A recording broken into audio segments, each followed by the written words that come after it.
बिस्मिल्लाहिर्रहमानिर्रहीम, अस्सलाम वालेकुम। कैपिटल टॉक में खुशामदेद। वजीर आजम शहबाज शरीफ साहब की तरफ से मिसाक मुईशत पर बातचीत के लिए अपोजिशन को मुज़ाकरात की दावत दी गई, लेकिन अपोजिशन का कहना है कि सिर्फ नए इंतखाबात पे बात हो सकती है, किसी मिसाक मुईशत पे बात नहीं हो सकती। और इसके अलावा भी अपोजिशन के रहनुमा फवाद चौधरी साहब, जो इस हुकूमत के खात्मे की कई दफा डेडलाइन दे चुके हैं, अब उन्होंने एक और डेडलाइन दी है और इस डेडलाइन के मुताबिक ये हुकूमत अगले 1 महीने में खत्म हो जाएगी। साथ ही साथ मुस्लिम लीग नून के कुछ रहनुमाओं की तरफ से यह ऐलान किया गया है कि साबिक वजीर आजम नवाज शरीफ साहब पाकिस्तान वापस आ रहे हैं और सितंबर के महीने में वापस आ रहे हैं। क्या नवाज शरीफ साहब वाकई पाकिस्तान वापस आ जाएंगे? अगर वापस आएंगे तो उन पे जो मुकदमात हैं, कहीं उनको दोबारा गिरफ्तार तो नहीं किया जाएगा? और कौन गिरफ्तार करेगा? ये मामलात हैं, इस पे बातचीत करनी है हमने। और हमारे साथ मौजूद हैं जनाब मोहसिन शाहनवाज रांझा साहब, मुस्लिम लीग नून के सीनियर रहनुमा हैं, साबिक वजीर हैं। जनाब सेनेटर कामिल अली आगा साहब, पाकिस्तान मुस्लिम लीग काफ के मरकजी रहनुमा। और हामिद खान साहब हमारे साथ मौजूद हैं, साबिक सदर सुप्रीम कोर्ट बार एसोसिएशन। मैं गुफ्तगू के आगाज से पहले आपको सुनाना चाहता हूं कि फवाद चौधरी साहब कई दफा एक अल्टीमेटम दे चुके हैं हुकूमत के खात्मे का। पुराना अल्टीमेटम और नया अल्टीमेटम दोनों को जरा सुन लें। 20 मई को जब इमरान खान आखिरी जलसा अपना करने जा रहे हैं इंशाअल्लाह मुल्तान में, उससे पहले आप देखेंगे वफाकी हुकूमत गिर जाएगी। तो मुझे पूरी उम्मीद है कि अगले इंशाअल्लाह ज्यादा से ज्यादा 2 हफ्तों में ये जो हुकूमत है ये खत्म हो जाएगी। ये हुकूमत इंशाअल्लाह 20 मई से पहले फारूक हो जाएगी। 48 घंटों में इस हुकूमत को घर जाना चाहिए। हम जब चाहें आपको घर भेज सकते हैं। आपकी हुकूमत अब चंद दिनों की मेहमान है। आप सब लोगों ने अपने सामान पैक कर लिए हैं। 1 माह से ज्यादा इंशाअल्लाह हम इस हुकूमत को, जो वफाक में इस्लामाबाद में हुकूमत है, उसको वक्त जो है वो नहीं देंगे। तो ये पहले जो अल्टीमेटम दिए थे फवाद चौधरी साहब ने, उनके नतीजे में वफाकी हुकूमत तो नहीं गई, लेकिन पंजाब की हुकूमत तो चली गई उनके हाथ से।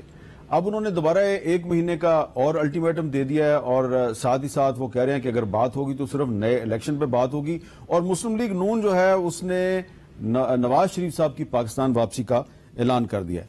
अगर आप इजाजत दें, मैं हामिद खान साहब से बात कर लूं। हामिद खान साहब, बहुत बहुत शुक्रिया, आपको शुक्रिया, आपने टाइम दिया। हामिद खान साहब, सबसे पहले ये बताइए कि कानून क्या कहता है कि अगर नवाज शरीफ साहब पाकिस्तान वापस आते हैं और फर्ज करें वो इस्लामाबाद आते हैं, तो यहां पे वफाकी हुकूमत है, क्या वो पाबंद होगी उन्हें गिरफ्तार करने की या पाबंद नहीं होगी?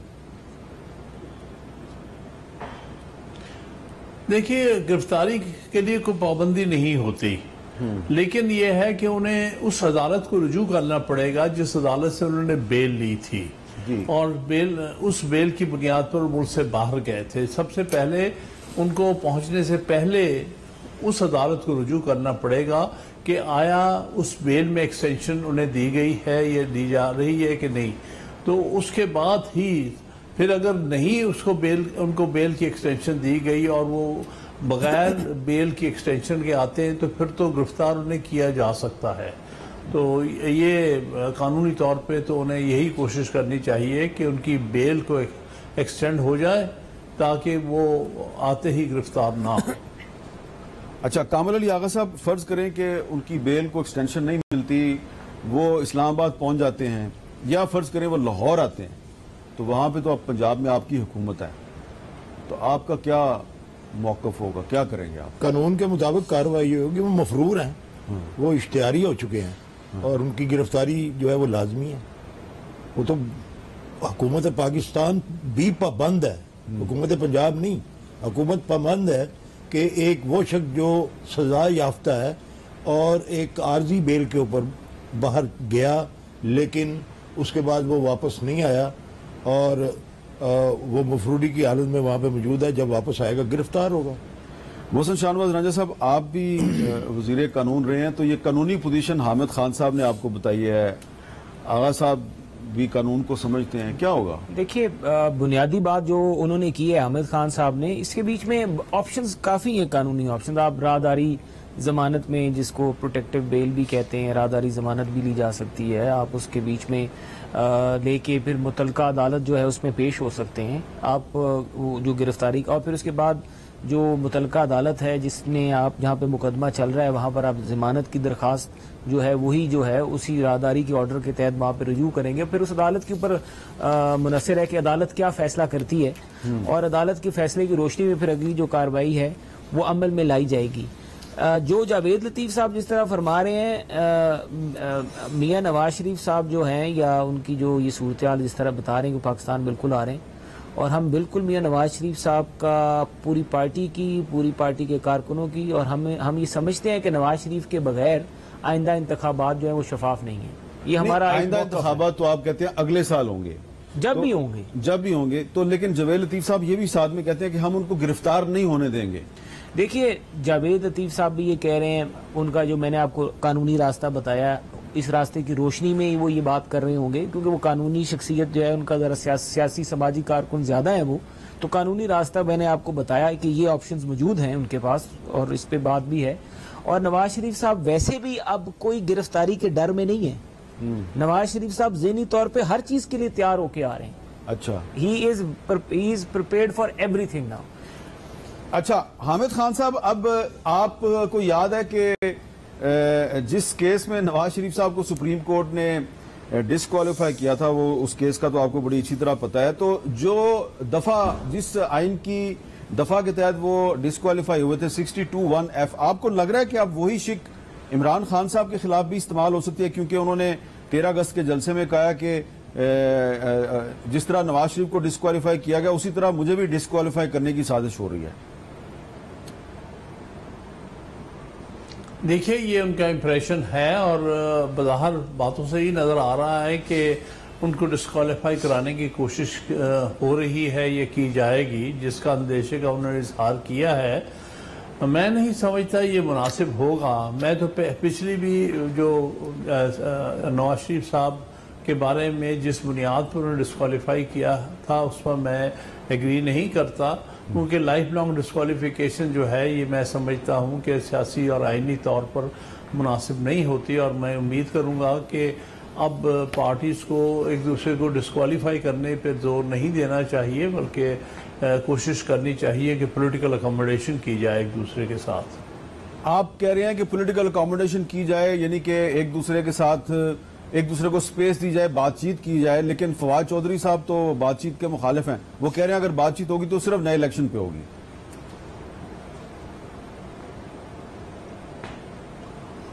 इसका जवाब मैं दूं? जी, मैंने हामिद खान साहब आप ही से पूछा है। नहीं, मैं इसका कोई जवाब देना नहीं चाहता। अच्छा, ये बताएं कि हामिद खान साहब, आपको लग रहा है कि तोशा खाना केस जो है वो भी इमरान खान साहब के लिए कोई खतरा बन सकता है?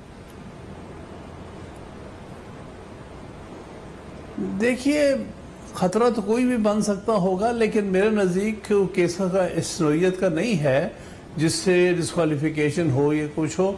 बहरहाल वो तो जब फैक्ट सामने आएंगे, देखिए ना, अभी तो सारे फैक्ट्स भी सामने नहीं आए जी। और दूसरी बात ये है कि डिस्क्वालिफिकेशन का क्वेश्चन जो है वो अदालत के सामने होता है, क्योंकि ये तो आर्टिकल 62(1)(f) में भी उन्होंने गुंजाइश रखी है कि डिस्क्वालिफिकेशन जो है या कोई जुडिशल वर्डिक्ट जो 62(1)(f) का है वो अदालती वर्डिक्ट होना चाहिए, अदालत के वर्डिक्ट की ही बुनियाद पर, और वो वर्डिक्ट जो कि फाइनल हो चुका हो उसकी बुनियाद पर ही किसी शख्स को डिस्क्वालीफाइड तस्वर किया जा सकता है। कामल अली आगा साहब, आपको लग रहा है कि तोशा खाना केस जो है ये कोई खतरा बन सकता है इमरान खान साहब के लिए?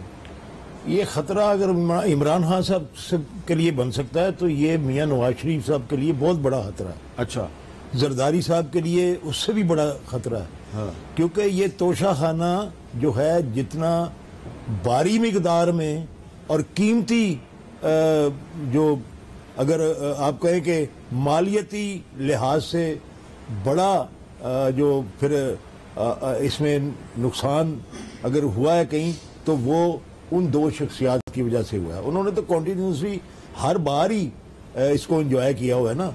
ये तो कोई अंगूठियां और घड़ी की बात है ना।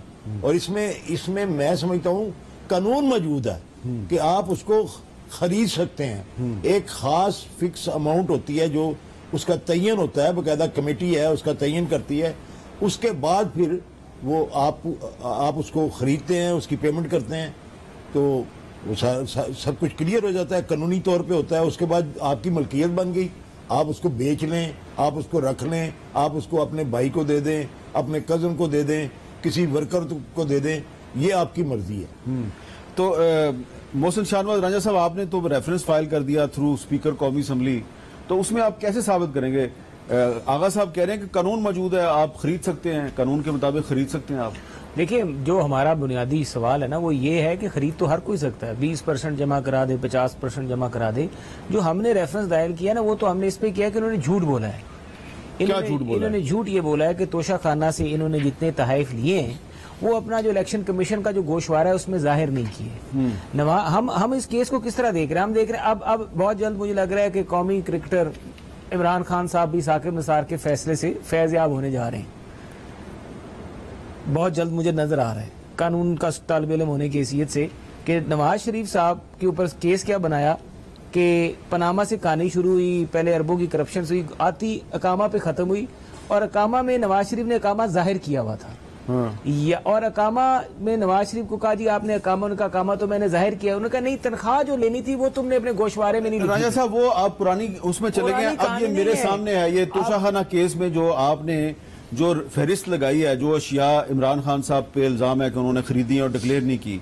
अब इसमें 3500 रुपए का एक टी सेट है, वो 3500 रुपए का टी सेट उन्होंने 3500 रुपए दे के ले लिया। उसको वो 3500 रुपए के टी सेट को वो अपने इलेक्शन के उसमें गोशवारे में वो बताएं उसको। देखें मीर साहब, ये बात है, ये मेरे बुजुर्ग भी हैं, फरमा रहे थे कि वो करोड़ों रुपए के, मेरे ख्याल से मर्सिडीज गाड़ी की कीमत 3-4 करोड़ रुपए होगी। हाँ, टोटल तोशा खाना से इमरान नियाजी ने चीजें ली हैं वो 21 करोड़ रुपए की। अच्छा, 21 करोड़ रुपए की चीजें लेके उन्होंने अपने गोशवारों में जाहिर नहीं की। और जो ये टी सेट, ये चीजें मुफ्त हैं, जो 20-30 हजार से 3500 रुपए दिए हुए हैं। नहीं, ये फ्री हैं, ये उन्होंने पैसे नहीं अदा किए। ये जो है ना, ये मैं तो कहता हूं इसको एक वैसे टके मारी का लफ्ज है कि ये तो टके मारी है कि आप 3500 रुपए का टी सेट आप किसी माली को भी बना दें, अतः कि वो भी एक मैं समझता हूं, उसको मैं अप्रिशिएट करता हूं, वो भी ये टकेमारी नहीं करेगा, टी सेट नहीं लेके जाएगा, 3500 रुपए 4000 का गुलदान नहीं लेके जाएगा, टेबल मैट नहीं लेके जाएगा, कारपेट नहीं लेके जाएगा। आप देखेंगे इसमें कुछ 40-50 एंट्रियां ऐसी हैं जो कि घड़ियों से और करोड़ों रुपए के दो decoration piece 29,000, table mat 30,000, locket और decoration piece 28,000, Mecca clock tower model 25,000, wall clock 8,000। हाँ, इसके पैसे नहीं दिए। 2 करोड़ रुपए की उन्होंने एक घड़ी ली है जिसकी कीमत 8 करोड़ 50 लाख है। तो इसमें भी तो कानून तो मौजूद होगा ना? नहीं जी, जो कानून जो है वो ये है कि आपने जब कोई तोहफा लेते हैं आपने जाहिर करना होता है। इन्होंने बेसिकली जाहिर नहीं किया। ये आपके एक सहाफी भाई थे जिन्होंने रेट की मियां गुल औरंगजेब के पास, उसकी रेट के नतीजे में फिर कैबिनेट डिवीजन रजिस्ट करती रही कि कौमी सलामती को खतरा, हमने ये रिकॉर्ड नहीं देना। और वो रिकॉर्ड ना देने की बुनियादी वजह ये थी कि इन्होंने अपने असासों में जाहिर नहीं किया हुआ था। जब तक असासों में जाहिर नहीं करना था इन्होंने वो रिकॉर्ड सरेआम नहीं लाना था। और जब इन्होंने एहसासों में पता लग गया कि अब ये रोक नहीं सक रहे, तो अब ये 2021 का ना, ये 2021 का है। ये गोशवारा जो है, ये रेफरेंस जो गोशवारा जो है ये 18-19 का है। अच्छा, 18-19 इस गोशवारे में उन्होंने 12-13 करोड़ रुपए की जो तो आप कह रहे हैं इन्होंने पिछले साल 2021 का जो गोशवारा है उसमें इसको नहीं बताया। इन्होंने इसको 18-19 में नहीं बताया, जो पहला साल मैंने निकाला है उसके बीच में इनका नहीं निकला। अभी मैंने कल दूसरा साल निकलवाया, इलेक्शन कमीशन से मुझे हासिल हुआ है, 19-20 में भी इन्होंने नहीं बताया। अच्छा। ये जितने ताइफ लिए इन्होंने पैसे जमा कराए हैं, पैसे जमा कराए हैं, रसीदें भी मौजूद है। अब या तो बताए ना कि 10 करोड़ की घड़ी इन्होंने 5 करोड़ में बेच दी, माले मुफ्त दिले बहरहम, कि 10 करोड़ की घड़ी है उसकी इवेल्युएशन हुई है कि ये 10 करोड़ में बिक सकती है, वो 5 करोड़ में आप ये कह रहे हैं कि ये सादिक और अमीन नहीं है? सर, ये हम तो यही कह रहे हैं कि झूठे हैं। ये सादिक अमीन का सर्टिफिकेट जो उनको दिया गया, तो अब अगर वो आप कर दें, इसको डिक्लेयर आप कर दें, अब तो फायदा नहीं है।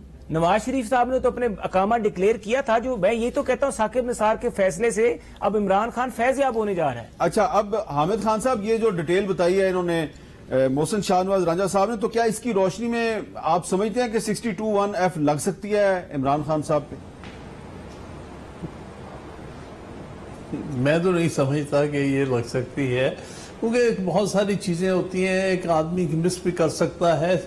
सबसे अहम चीज़ ये है कि कोई बात छुपाने से क्या उनको बड़ा लंबा चौड़ा फायदा हो सकता था कि नहीं हो सकता। ये बहरहाल ये तो वक्त के साथ साथ मामला सामने आएंगे।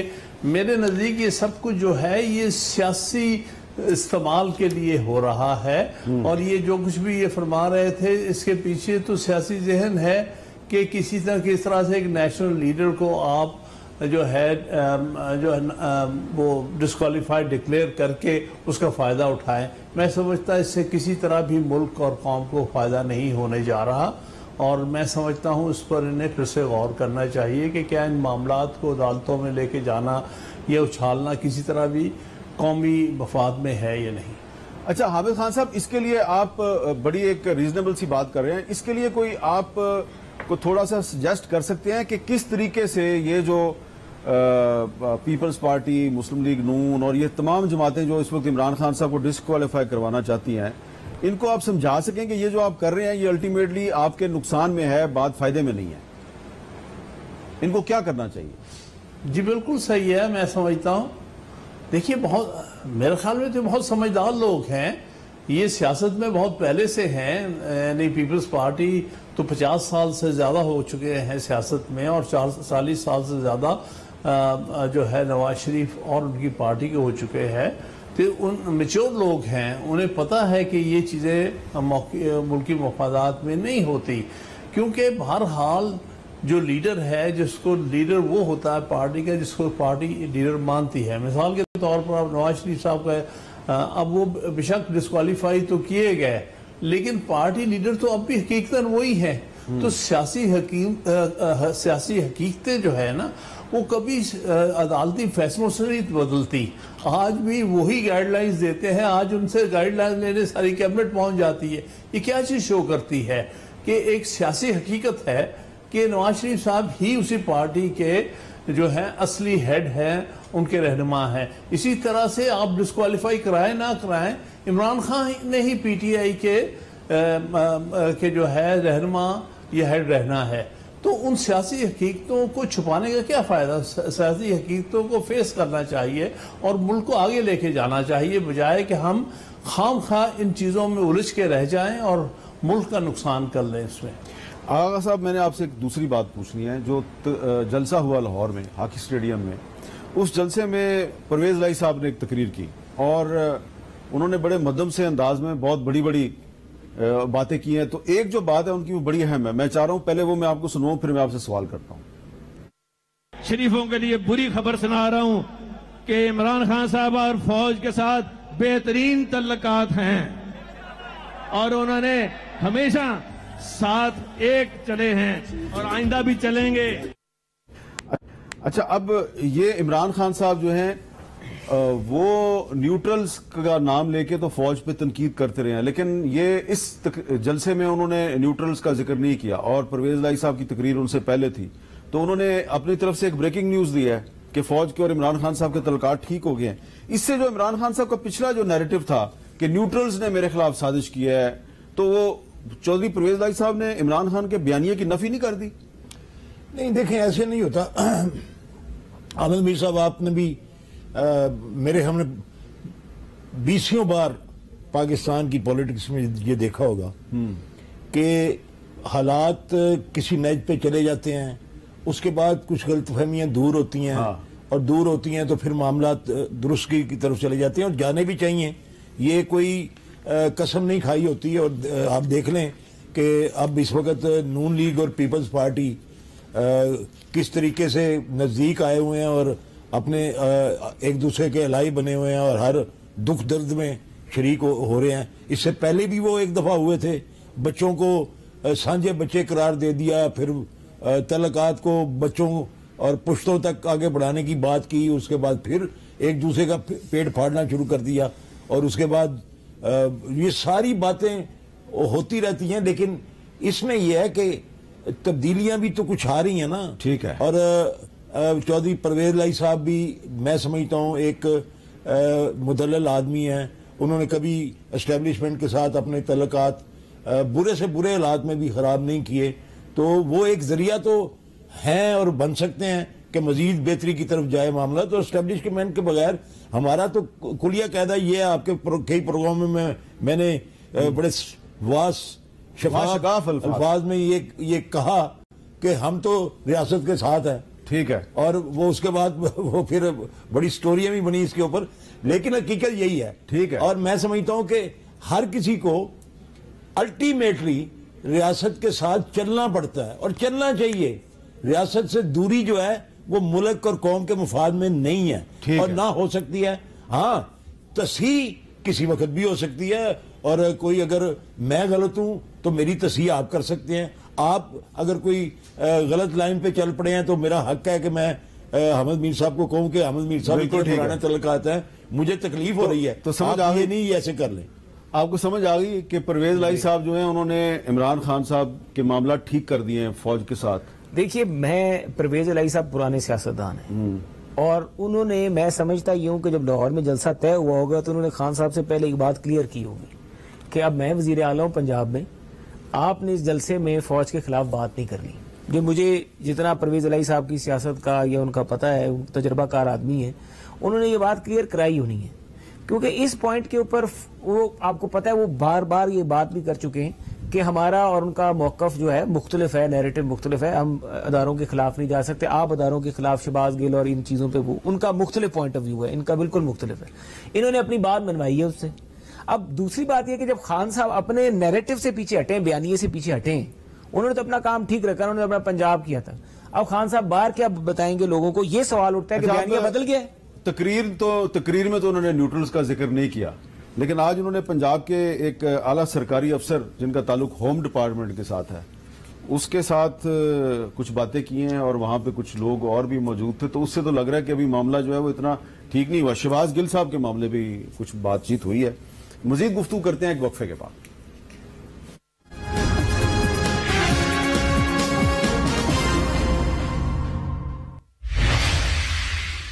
कैपिटल टॉक में दोबारा खुशामदेद। आज लाहौर में जो एडिशनल सेक्रेटरी होम है पंजाब के, उन पर यह दबाव डाला गया कि आप शहबाज गिल को इस्लामाबाद के पिम्स हॉस्पिटल में ना भेजें, बल्कि उनको रावलपिंडी के किसी हॉस्पिटल में भेजें। तो इस पे जो होम डिपार्टमेंट के ऑफिशियल्स हैं उनमें और पंजाब के जो आईजी हैं उनके दरमियान कुछ गर्मा गर्मी भी हुई है।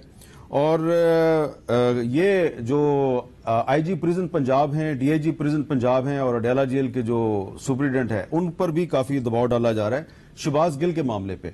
तो ये क्या शहबाज गिल साहब जो हैं, इनका मामला वाकई इतना सीरियस है कि इससे जो पूरी एक पॉलिटिकल पार्टी है उसको अपना जो फ्यूचर है वो डामाडोल नजर आ रहा है? इस पे हामिद खान साहब मैं आपसे जानना चाहूंगा कि जो शहबाज गिल साहब पे जो इल्जाम लगाया गया है, कानूनी लिहाज से आप समझते हैं कि वो बहुत सीरियस इल्जाम है और उनको अगर इस्लामाबाद के एक अस्पताल में लाया जा रहा है तो पंजाब गवर्नमेंट क्यों चाहती है कि उनको पिंडी के अस्पताल में लाया जाए? इससे क्या आपको लग रहा है कि वाकई शहबाज गिल भी एक खतरा बन सकते हैं इमरान खान साहब के लिए? देखिए, मैं नहीं समझता कि शहबाज गिल साहब को खतरा होने चाहिए, या शहबाज गिल साहब का जो मामला है वो इतना संजीदा सूरत हाल इख्तियार कर जाना चाहिए जो बज़ाहिर लगता है कि इख्तियार कर गया है।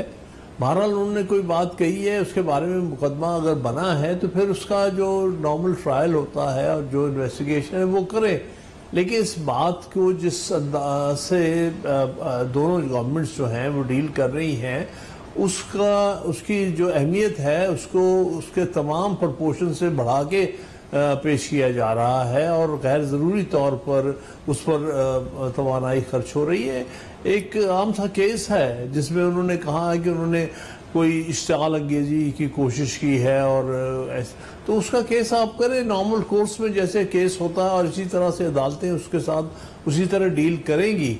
और लिहाजा इसमें कोई सूबाई और मरकजी हुकूमत के जो आपस में इख्तलाफात का मसला नहीं बढ़ना चाहिए कि उनको कहाँ पर दाखिल होना चाहिए।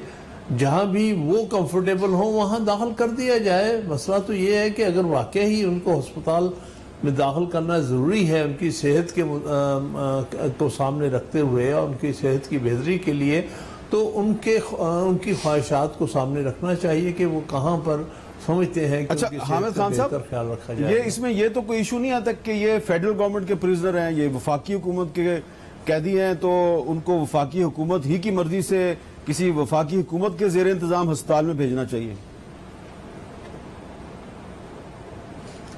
ज़ेर इंसाफ हस्पताल में रखना ज़रूरी नहीं है, लेकिन जाहिर है कि जो जिस कानून के तहत उनके खिलाफ मुकदमा बनाया गया है और जिस हुकूमत ने ये वो मुकदमा बनाया है या आया उसकी इन्वेस्टिगेटिंग FIA है, उसकी इन्वेस्टिगेटिंग टीम जो है वो सूबाई है, उस पर डिपेंड करेगा कि उसको सूबाई सतह पर डील होना चाहिए कि मरकजी सतह पर।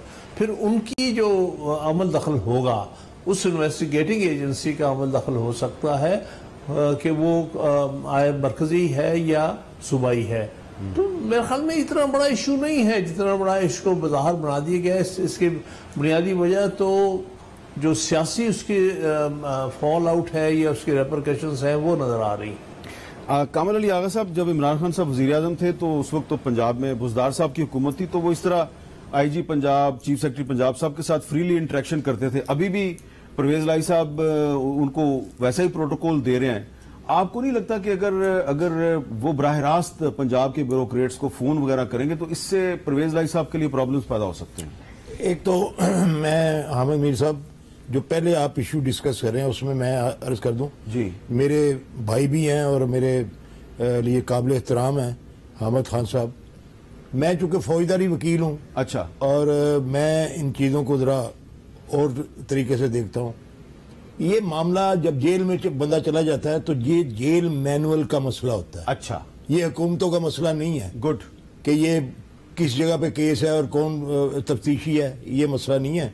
जब वो जुडिशियल रिमांड पे है तो वो जेल कस्टडी में है, ठीक है, और जेल मैनुअल के तहत उसका उनको जेल सुप्रिटेंडेंट का मामला है कि वो उसको, यानी ये प्रिजन डिपार्टमेंट का, जी, IG प्रिजन, DIG प्रिजन, और उनका मामला है कि अच्छा, वो उनको चाहिए कि इसको सूबाई हुकूमत के, क्योंकि वो सूबाई हदूद में आती है अडियाला जेल, और वो सूबाई ऑफिशियल वहाँ पे मौजूद हैं।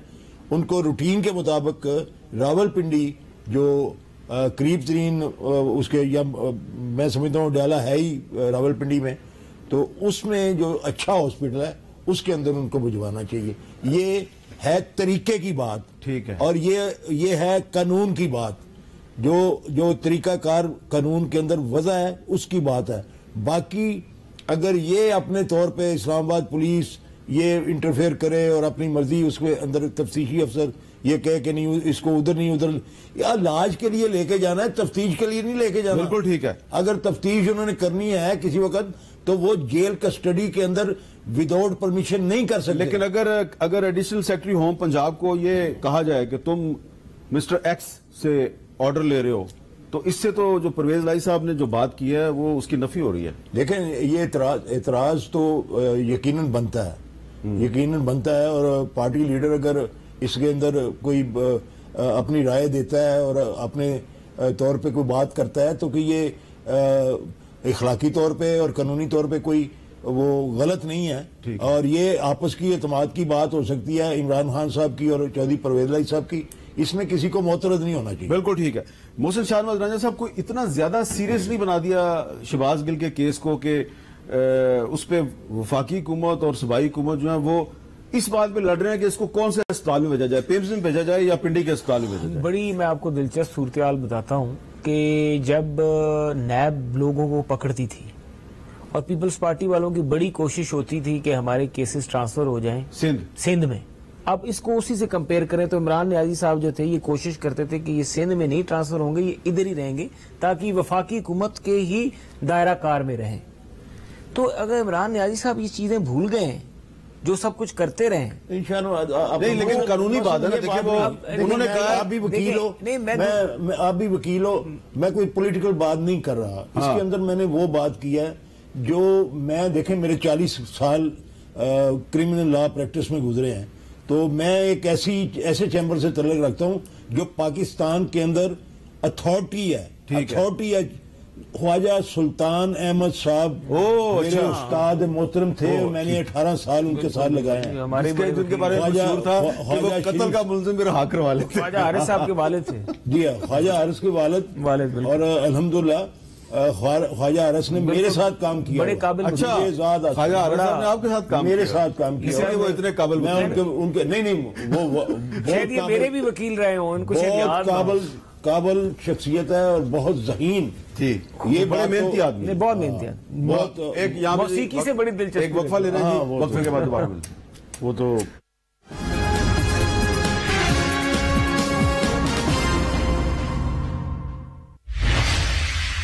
कैपिटल टॉक में दोबारा खुशामदीद। राजा साहब, ब्रेक से पहले मैंने आपकी बात काटी थी। देखिए, क्या ये जरूरी है कि जो काम पहले इमरान खान साहब करते रहे वही आप करें? यानी कि इमरान, आपने कहा कि इमरान खान साहब जो हैं वो भी तो पीपल्स पार्टी के लीडरों के केस जो है वो सिंध नहीं जाने देते थे, तो इसलिए आप भी अब उनका केस जो है वो चाह रहे हैं पंजाब ना जाए, शहबाज गिल का। देखिए, मैं कानूनी एक है और एक इखलाकी है, जो वो करते रहे। मैंने वो एक्शंस की बात की जहां तक कानूनी उसकी हैसियत है। अब वो वफाक के वो मुल्जिम हैं, एक वफाकी इदारे को मतलूब हैं और एक यहाँ पे FIR हुई है। अब उसकी रोशनी में अगर उनके खिलाफ प्रोसीड होनी तो वो मरकज में ही होगी।